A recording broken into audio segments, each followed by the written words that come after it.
Teacher. Good morning, everyone.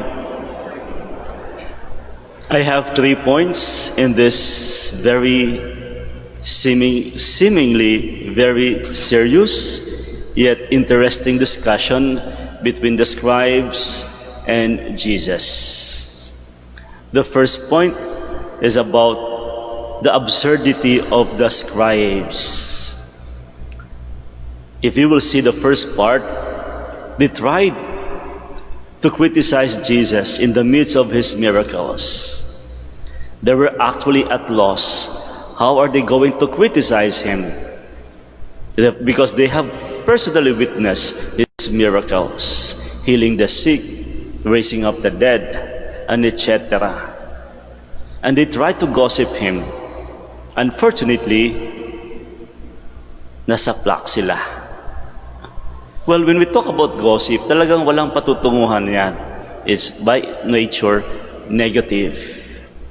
Minsan may nakita ako sa internet, paano daw kung magsabi ng titulo ng video, very short video clip, paano daw kung sakaling magbago na ang mga chismoso at chismosa. Ang taulata nun, kapag nagbago na si Marites. Yung pinakita, ganito, habang nagtitipon silang tatlong mga ali, dumaan yung estudyante ng alas 11 ng gabi. Pagkatapos, may kasamang lalaki. Sabi ng mga Marites, ay napakasipag ng babaeng ito, ng estudyanteng ito. Napakasipag, hanggang alas 11 ng gabi, nag-aaral. Oo nga, napakasipag, napakaswerte ng mga magulang ng batang ito. Maya-maya dumating naman yung isang, sabihin nating may asawang lalaki. May akbay-akbay na batang babae. Sabi ng mga Marites, ay napakabait naman ng titong ito. Talagang hawak-hawak niya ang kanyang pamangkin at iniingat-ingatan niyang malayo sa anumang aksidente. Siyempre, sabi ko nga po ang title noon, kapag nagbago na ang mga Marites. Doon pa lang sa pinakitang iyon, hindi kinakapaniwala ang mga isenang iyon. Sapagkat kapag Marites ka, chismosa ka, wala talaga. Negative talaga yan. And this is exactly when we talk about scribes and Pharisees. Sila yung mga kontrabidyo sa buhay ni Jesus at that time. Kahit anong mabuting pinakita ng ating Panginoong Jesus, they will always end up criticizing Him. Kaya nakakalungkot. Kaya first thing that we can learn from this, huwag tayong maging Marites. Walang patutunguhan yan. Kahit anong justification ang ibibigay mo, kapag nakasulat na sa ID mo, Marites ka, negative ka na. The second thing is something very, very interesting. Because he mentioned about something very important about human beings, and that is the strength behind every person. And what is it? The will of the person.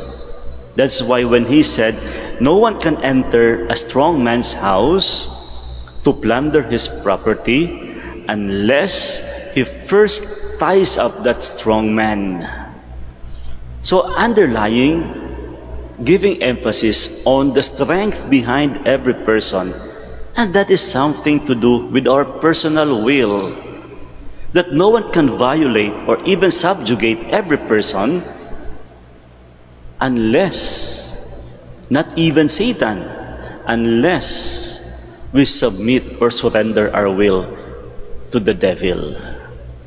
Kapag iingatan natin ang ating personal will, yung will, decision-making, mahalaga yun. And that is something that we need to preserve. We need to be mindful of at all times.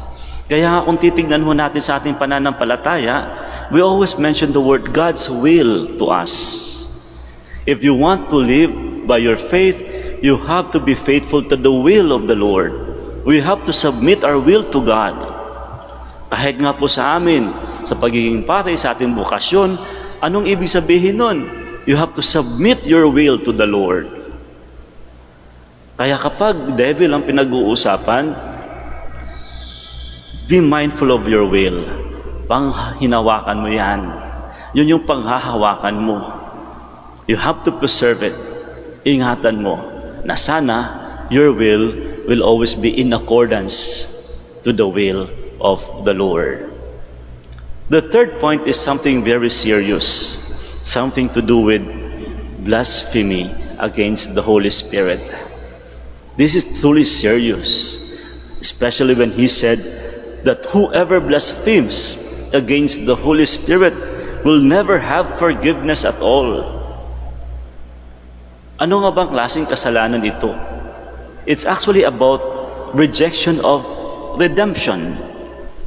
Rejection of the redemption of Jesus Christ. That is why the main work of the Holy Spirit is salvation.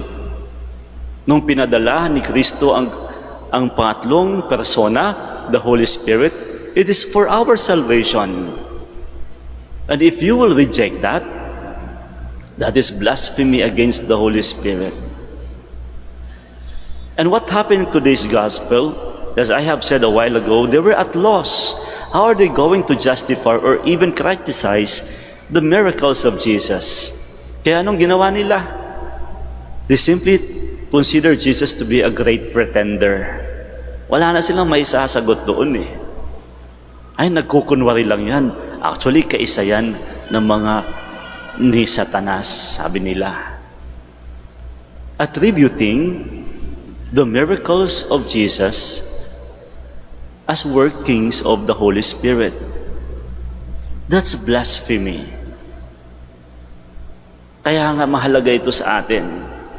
We should learn how to distinguish the workings of the Holy Spirit in our midst. Be mindful that the Holy Spirit will come to guide us, to enlighten us, to provide guidance in our daily undertakings, even in our decision makings. And for us Catholics, we have to be mindful of the workings of the Holy Spirit. Ito bang ginagawa natin? Ito bang wika natin? Ito bang decision making natin ay naaayon sa banal na Espiritu Santo? Mga kapatid, alalahanin natin, pinadala ang pangatlong persona, ang banal na Espiritu Santo upang kaisa natin.